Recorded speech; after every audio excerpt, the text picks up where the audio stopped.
So I'm going to create a new layer, and this is where we're going to start doing the illustration over top of this photo. And this is where it's going to get fun. A lot of cool stuff starts to happen here. So what I usually do is, for those of you who are looking for the settings I'm using for the Wacom, all I did is I've just installed the tablet. I have not changed any settings yet, and you'll be surprised I've barely changed any settings. I just like to keep the brush at 100% hardness, and generally for working on something like this, you don't want too big of a brush size, so 20 is still too big. I can go even 10. Yeah, 10. Bring my opacity back up to 100%. And let's open the brush palette just real quick. Where is that? Here we go. Brush tip shape. Okay, it's 25% spacing. I usually bring that down to 0. It gives me a smoother line, as opposed to going back up to 25 or 26. Yeah, you can kind of see, and sometimes it depends on how fast of a computer you have or how zoomed in you are to get these jagged lines on the, like if you do too many sweeping motions with the Wacom, you might not get that straight or that exact of a line that you want. So you work zoomed in closer sometimes. It depends on what's easier for you, but you'll see that I like to work this close a lot of times. And make sure shape dynamics is turned on and the control is set to pen pressure. And that's it. I don't do anything else. There's lots of other options here that you can play around with, but for this, you only need to get just this line that you can control the thickness and the thinness of with your pen pressure, and that's it. So undo all that. Hide this. Now, I think this is still, I don't know, I'm kind of torn. This might be a little too big for what I'm going for here. Let's see. Well, actually no, we'll go with that. That's going to be my thick outline size. So 10 pixels is kind of my thickest. And let's get started. I usually like to start with the eye sockets. So I'm just going to create this, and maybe I'll go thinner. Now that I'm working on it, I decided that a little too fat. And you'll see I undo my line a lot.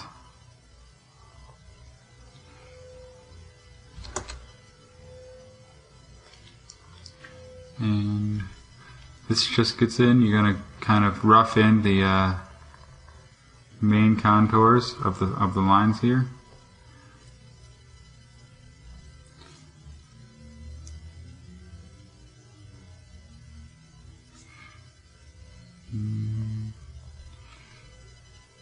And I've decided I'm not going to give her an eyeball here. Normally you can go like this and give her a fun little eyeball in that corner, but I'm not going to do that.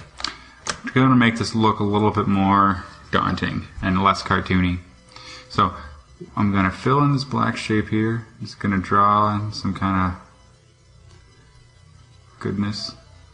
It's going to be just a generic black shape to fill in all of this area.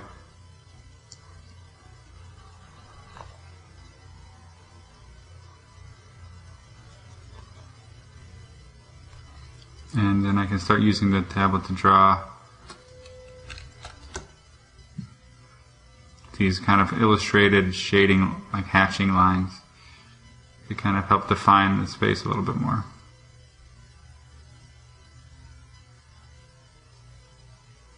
And I'm just being real relaxed with the pen, the stylus on the tablet, and getting that kind of a look to it. So you can see I'll start to, that's kind of the beginning of my eye socket there. So I'm going to go ahead and continue working on this. I'll go ahead and do the nose part.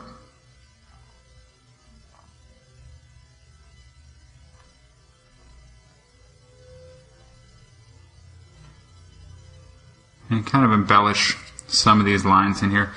Like I want a crack in their nose, or like the top the cavity is kind of cracked or this or that. And you see where the shading is already? You know, you can use that as a guide. Inside the nasal cavity, there's often a lot of abstract garbage going on back here that you can just kind of fake. You know, you don't need to be an anatomy expert to do this kind of stuff. But you gotta kind of know how to fake something back here. And a lot of people will want to just fill it with a black color. But I find that sometimes it's cooler, a little bit more scary, you know, if that's what you're going for, to do something like suggest that there's some more stuff going on back here, more cartilage.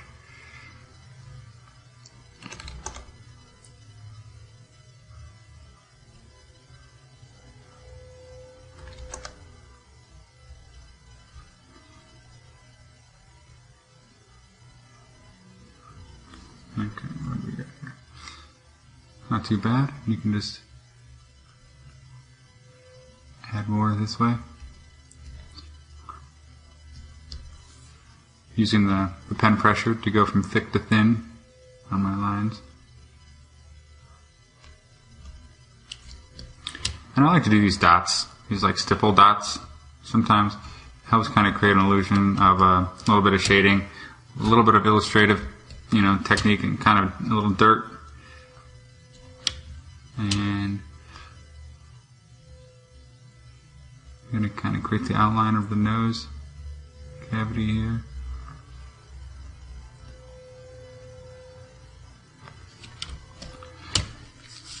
Now, the general rule of thumb when you're doing these lines, when you want to go from thick to thin, generally the thicker your line is where your shadows are, the thinner your line is where the light's hitting it, and thicker lines are going to kind of show up closer to you, and thinner lines are going to kind of recede back into the background.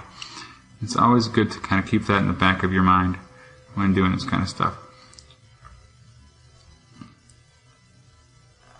You know, I'm just wanting to draw this eye socket here, and you see how much black I put in this eye socket? I want to kind of copy that and keep a similar look going.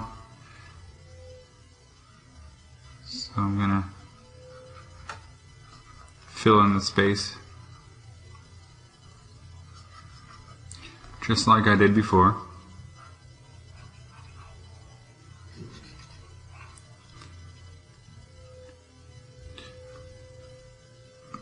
Also do a little bit of that shading technique with your lines.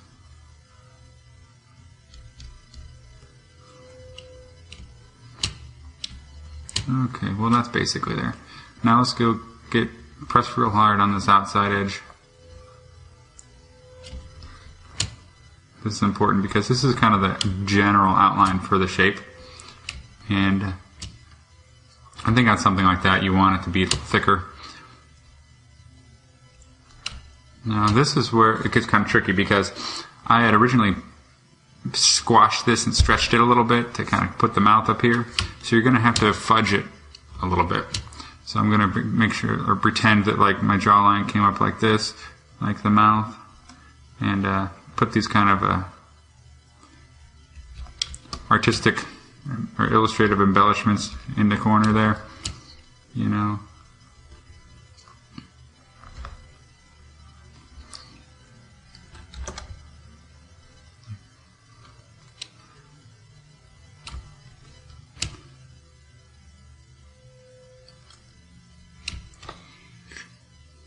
Okay, going to go back and revisit this section up here. You'll notice I kind of jump around. I think a lot of illustrators do that. They like get tired of signing or get tired of drawing a certain part, and they like see something else and they're like, oh, that needs fixed, and they just kind of jump around on it. Here's where the hair meets the skull. This is interesting because skulls generally don't have hair, but this particular design is going to feature a skull with hair. And it's just part of the look. And in order to do that, I'm just going to go ahead and suggest that it attached itself kind of like that. In general, I don't think I want to get to the hair just yet. I'm going to kind of leave it for now. I'm going to finish getting in the basic shapes of the skull.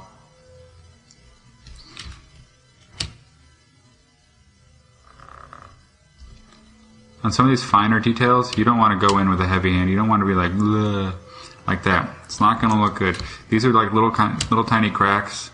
You don't want to be your focus. You know, these are just subtle things. You can just lightly brush in and play with some shading.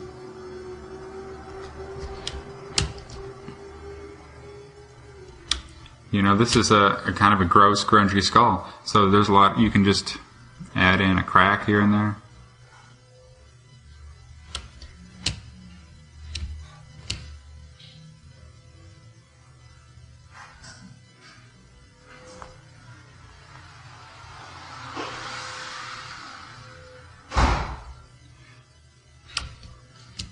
How's it going?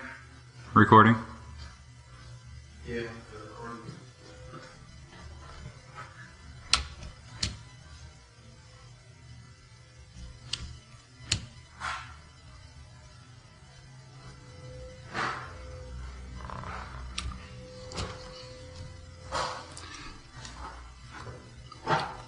So this part back here has got a lot of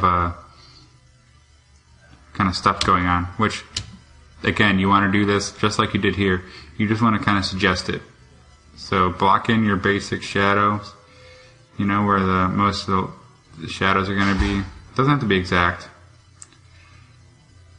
You don't need to know a whole lot about anatomy, because luckily for you, we're just working right on this skull. It makes things a little easier. You can kind of just look at where the shadows and the highlights are. You don't have to remember or know the names of all of this anatomy, but sure, it definitely helps. But you don't really need to do that. It's just about representing it, getting that feeling across.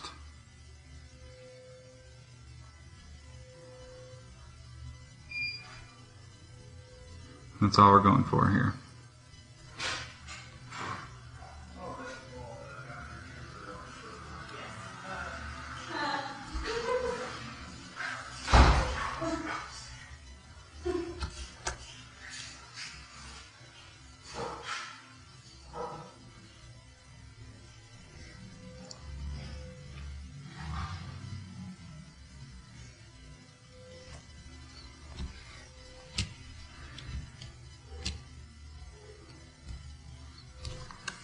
Now you see in this area, I think I made a mistake.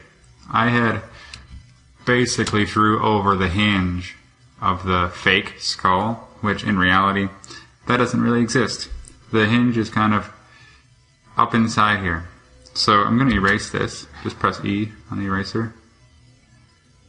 And erase some of this junk up here. And go in and make it like it looks like it connects up in here, kind of splits off like a Y, and it goes up and attaches itself up in here. And use some of those dots and illustrative techniques to kind of come in with your shading a little bit. There. No one's ever going to know that it was a fake skull.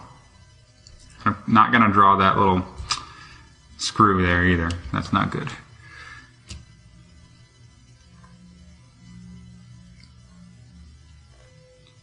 So, I'm going to finish drawing this jawline.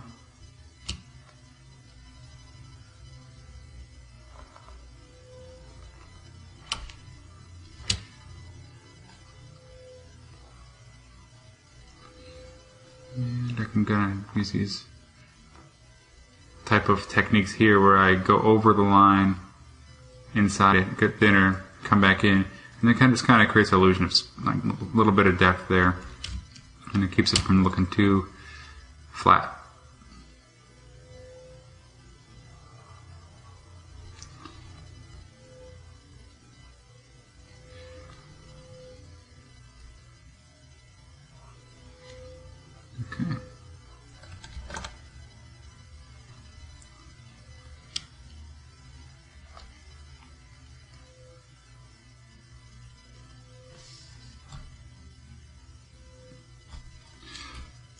Now the fun part, the teeth.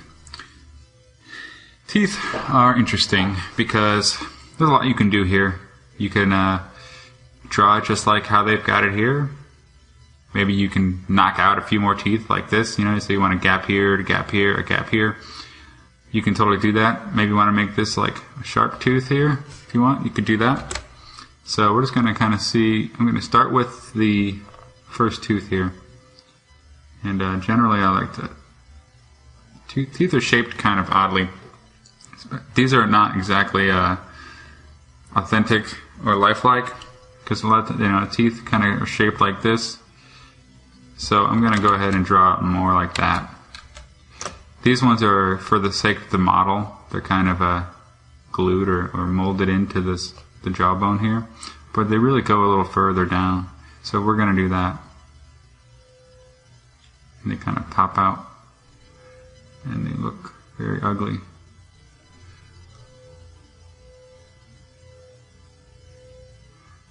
And they all have this area that these teeth fit into between, and I'm going to keep that empty space there.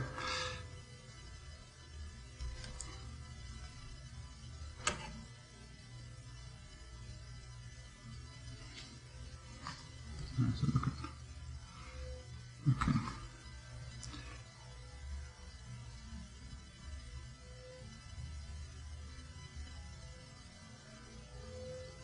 Kind of see this is the bottom of the tooth. It's got a little bit of, you can see the edge going on there, and back here is really just going to be black. So I don't need to worry too much about what's going on back there.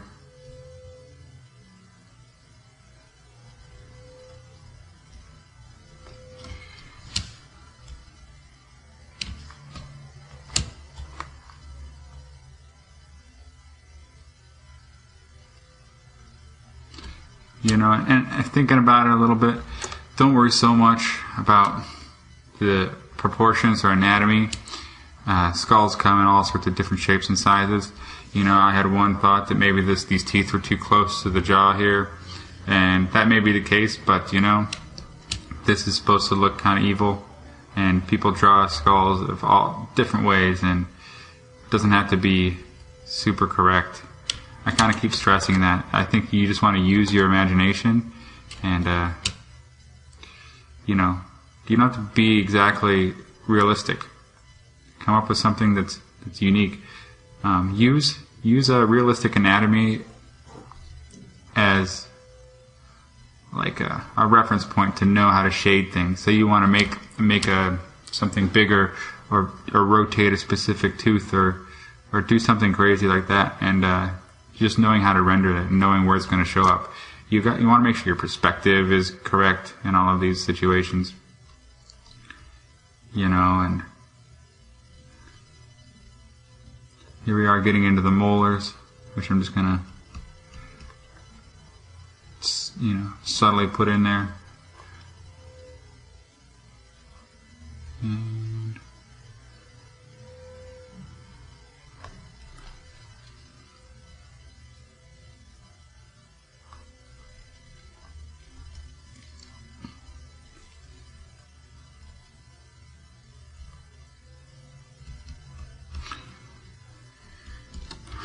again, more shading.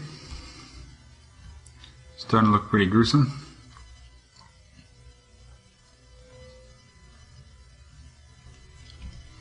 And see a lot of these certain spots here where there's not a whole lot of shading or detail going on. This is where you can kind of fake in some things. So I'm going to like put in a kind of a hole, cavity.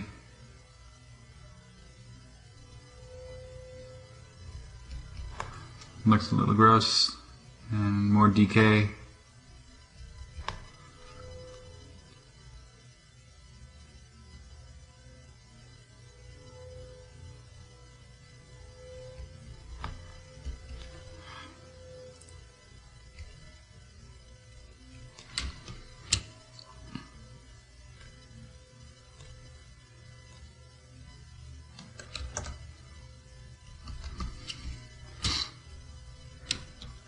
Same thing with up here. This is the big cheekbone, so you want to get this looking, you can just add in some dots to kind of fill up the space. Otherwise it looks too empty, like you didn't finish it, you know. And I think you should put a, you know, crack. Let's put a big crack in the skull here.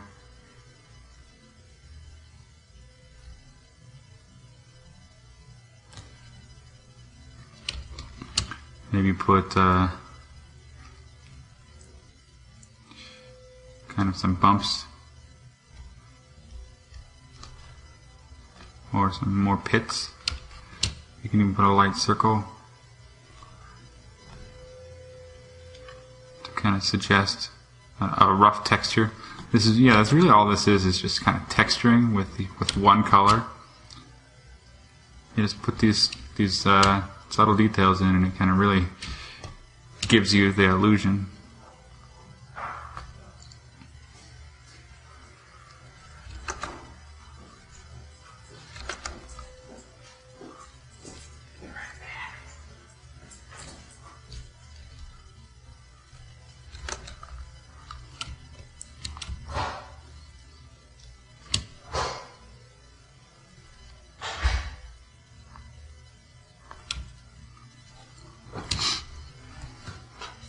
Okay, now let's work more down here.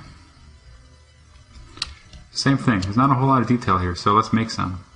Now let's put those kind of scars and pits and evilness.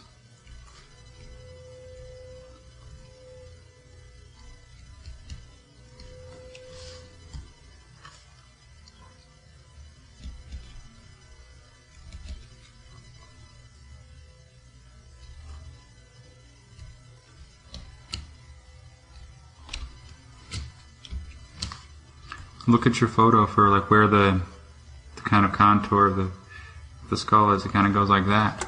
So maybe when you want to add in a crack or something, you can follow the contour.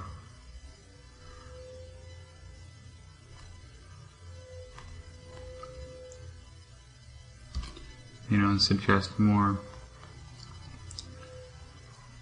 Just suggest that contour a little bit. You don't need to draw a line. It's really just about making it convincing enough. Same thing with these teeth. Let's draw some like kind of spots on them.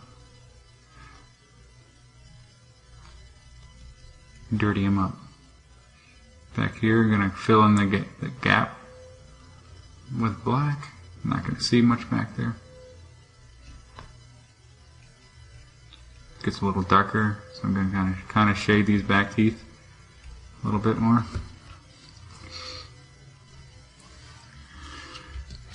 Okay. Let's just add dots, stippling, little points.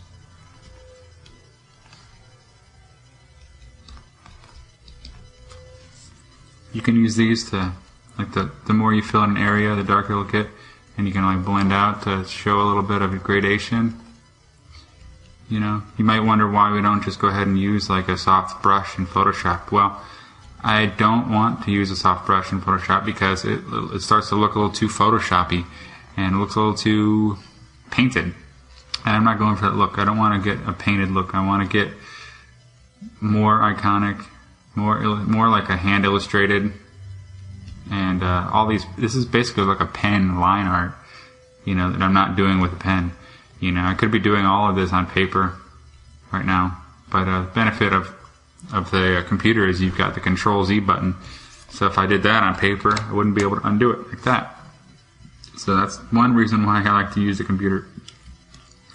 And I've got a lot of cool control over this that I don't have technically with a pen, you know, in real life.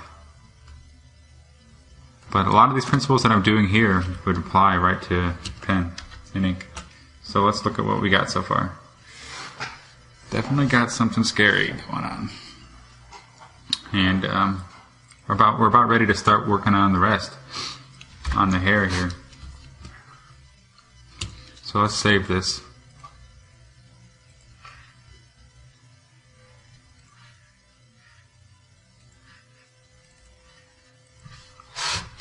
We'll call it skull face.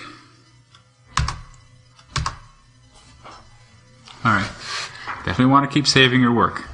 You never know when power's going to go out, you're going to do something stupid and lose your file.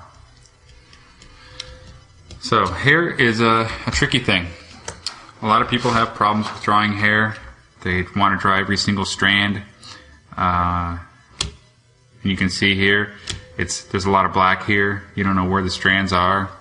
You don't know what you're going to do. So essentially, one way that I like to draw hair that makes it a little bit more illustrated is you draw chunks of hair. You follow the flow of the main groups of the hairline. You know, you see the hair's got a very wavy flow to it. You kind of want to draw that and get the three-dimensionality of it.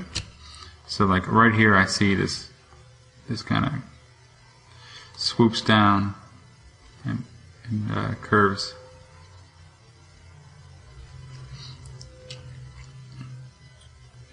And this also swoops back up to the top of the head. So it's like, here, let's redo this curve here. Okay, follow the contour.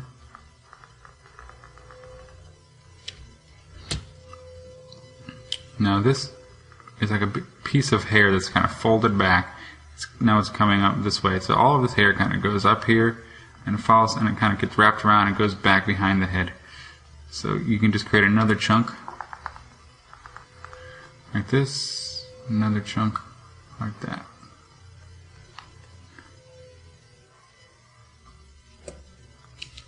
And see what we've got there. Kind of have a generic flow. This particular concept, I'm not going to draw the body. For this, I'm going to just fake in like a general area of hair, like that, kind of. I might correct that later. But essentially I'm going to draw the skull kind of inside the hair here, like maybe some references to the neck, some cartilage and bone with the clavicle there, maybe some ribs. I don't know if I want to get that detailed. I'm going to kind of blend it into the hair, and it's going to be just like this. So let's go up and start on the hair up here.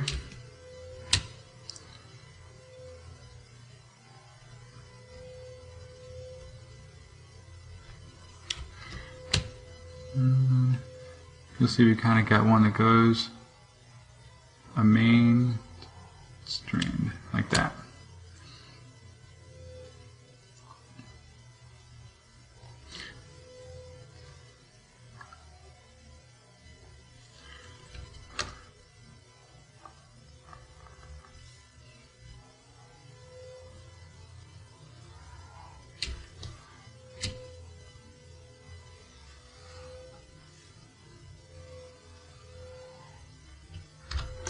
Making big broad strokes here.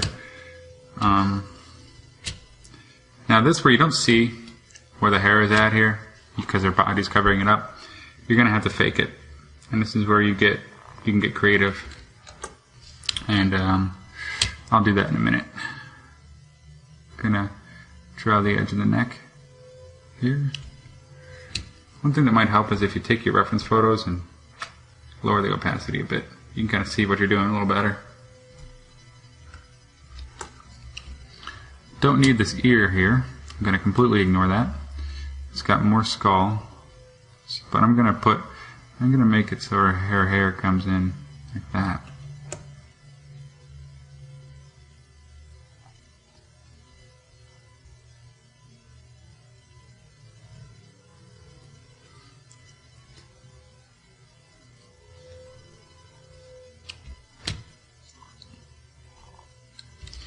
Now, one thing that's looks like she's got her hair tucked behind her ears, or kind of going above the ears and going